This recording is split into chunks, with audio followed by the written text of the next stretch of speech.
अस्सलाम वालेकुम स्टूडेंट्स। आज हम चैप्टर नंबर 3 को स्टार्ट करेंगे। सोशल साइंसेस को हम डिस्कस कर रहे थे। आज सोशल साइंसेस के चैप्टर नंबर 3 को स्टार्ट करेंगे। उसमें बड़ा इंपॉर्टेंट क्वेश्चन है, व्हाट इज़ ब्यूरोक्रेसी। ब्यूरोक्रेसी को डिफाइन करेंगे। एक्चुअल में ब्यूरोक्रेसी का कंसेप्ट क्या है और इसका रूल क्या होता है किसी भी कंट्री में, ना सिर्फ पाकिस्तान में बल्कि बाकी जितने भी कंट्रीज़ हैं उनमें ब्यूरोक्रेसी क्या होती है और किस लेवल तक की रोल अदा करती है। सबसे पहले तो हमें ब्यूरोक्रेसी का पता होना चाहिए कि what is bureaucracy. So according to Max Weber, bureaucracy is an organisation based on hierarchy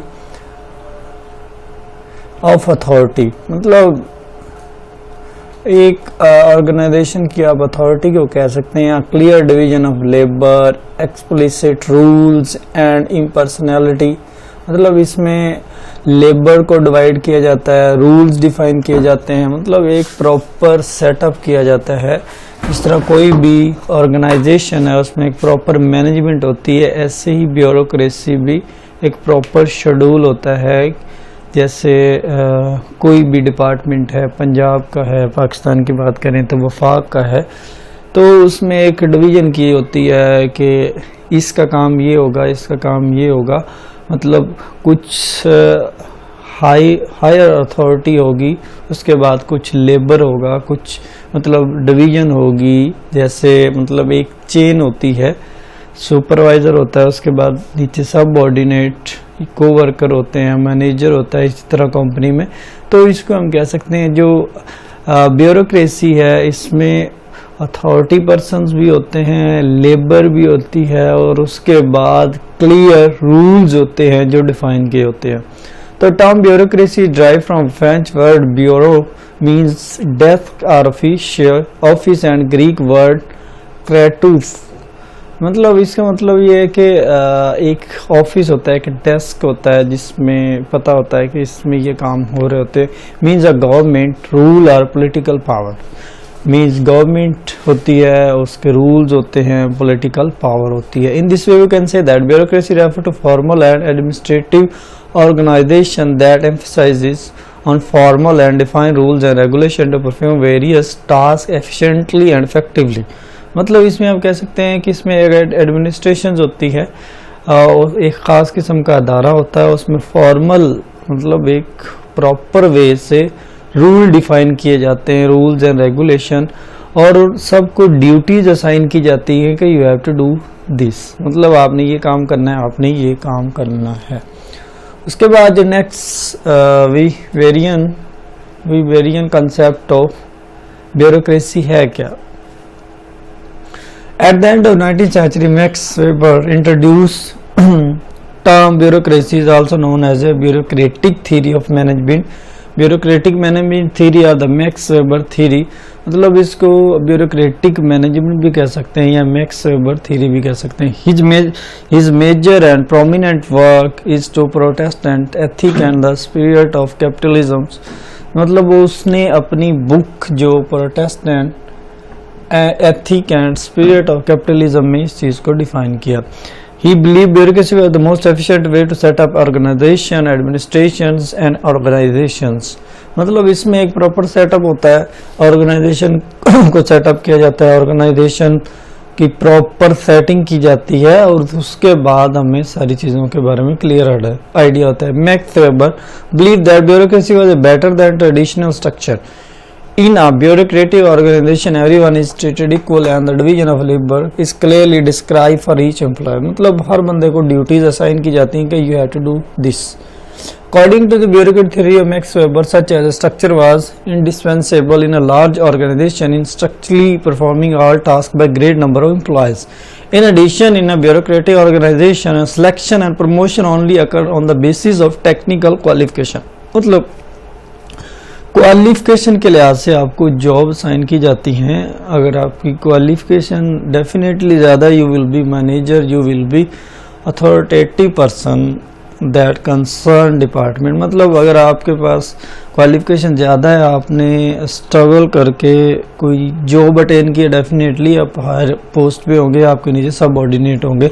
मतलब ब्यूरोक्रेसी में जितने भी लोग होते हैं वो टोटली एक चेन के साथ काम कर रहे होते हैं, एक प्रॉपर रूल्स एंड रेगुलेशन में काम कर रहे होते हैं। इसी तरह मुख्तलिफ राइटर हैं, इन्होंने ब्यूरोक्रेसी की डेफिनेशन दी है। जॉन जे है, उसने फर्स्ट डेफिनेशन क्या दी है, bureaucracy is an organisational model rationally design to perform task efficiently. मतलब उसने ये कहा कि एक रैशनली एक सेट रूल्स बने होते हैं जिसमें हम जाके अपना काम करते हैं। एक अदारा ऑलरेडी चल रहा होता है, ये नहीं होता कि हम कहीं भी जॉब हमें मिलती है तो हमें वो सारी चीज़ें करनी पड़ती हैं, नया अदारा बनाना पड़ता है। ये चीज़ नहीं होती। ये चीज़ होती है कि जो चीज़ चल रही हो, कोई डिपार्टमेंट चल रहा होता है तो उसमें जाते हैं और हम जाके उसमें वर्किंग स्टार्ट कर देते हैं। मतलब आपको एक पोस्ट असाइन कर दी जाती है। उसके बाद जेम्स एम हेंसलिन है, bureaucracy a formal organisation with a hierarchy of authority and clear division of labor. Emphasis is on impersonality of positions and written rules, communication and records. मतलब इसमें आप कह सकते हैं कि एक अथॉरिटी होती है एक पर्सन के पास, उसके नीचे लेबर होती है, वो काम कर रही होती है, पोजीशंस असाइन की जाती हैं, रूल्स लिख के बताए जाते हैं कि you have to do this. मतलब आपकी ये रिस्पॉन्सिबिलिटी है, आपकी ये रिस्पॉन्सिबिलिटी है, आपने ये करना है और आपने ये करना है। तो मतलब आप कह सकते हैं कि सेट स्टैंडर्ड, मतलब कोई अदारा है तो उसमें सारी चीज़ें डिफाइन की जाती है, आपने जस्ट जाके वहाँ वर्किंग करनी होती है। तो जब आपने इसमें करना क्या है, इस क्वेश्चन में जस्ट व्हाट इज़ ब्यूरोक्रेसी थोड़ा सा इंट्रोडक्शन लेना है, उसके बाद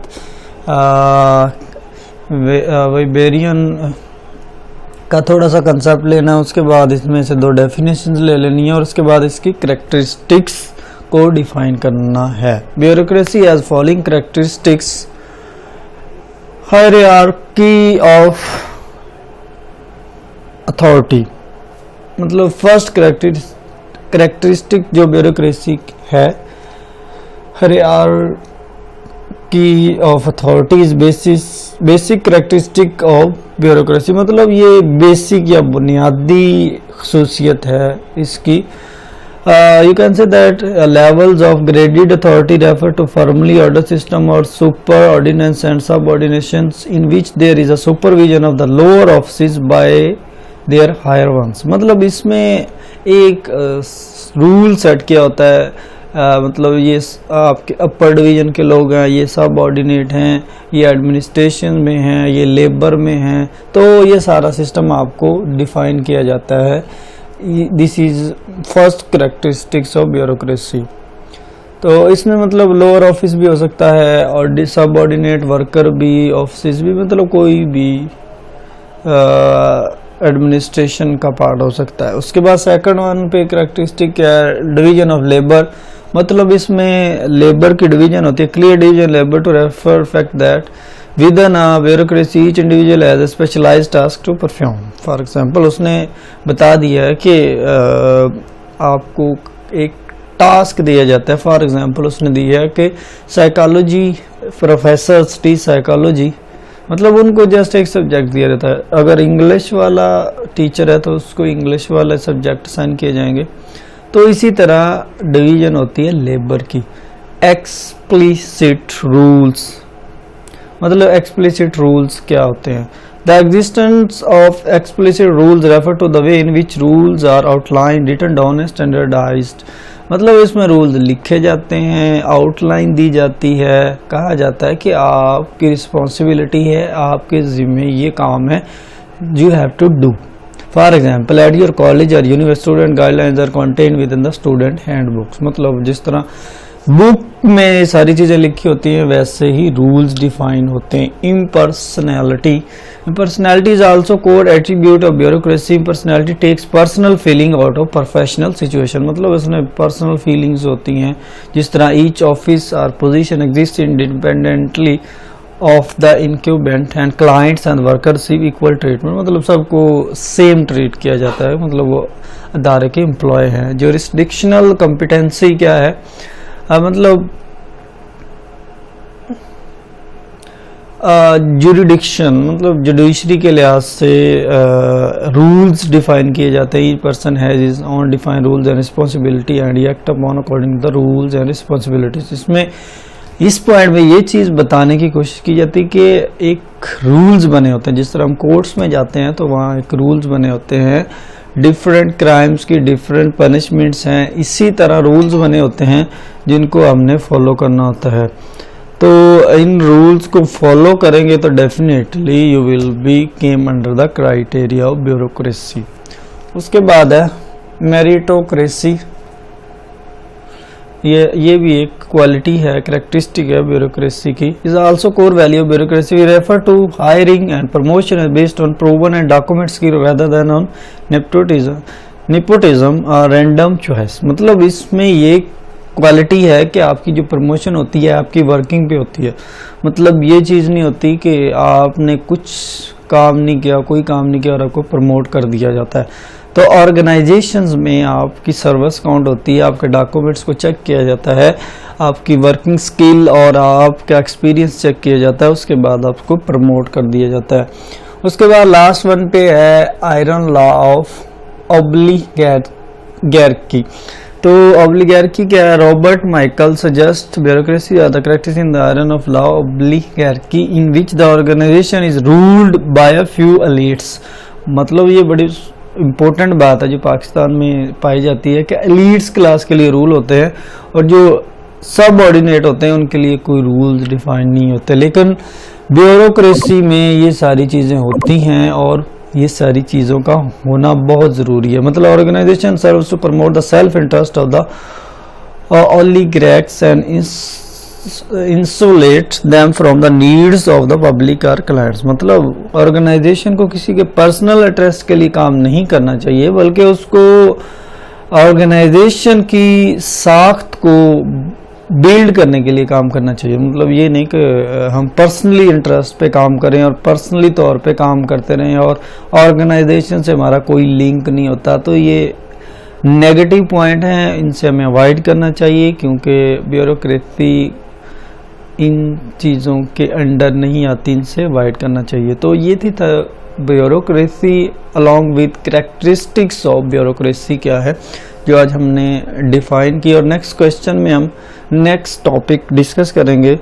ब्यूरोक्रेसी की डेफिनेशन को माइंड में रखना है आपने सब्जेक्टिव और ऑब्जेक्टिव पॉइंट ऑफ व्यू से। अलॉन्ग विद ये क्वेश्चन आपसे पूछा जा सकता है कि what is bureaucracy, origin of bureaucracy and characteristics of bureaucracy. मतलब किसी खसूसियात क्या है, बेनिफिट्स क्या है, वो आपने इस क्वेश्चन में कवर करने हैं।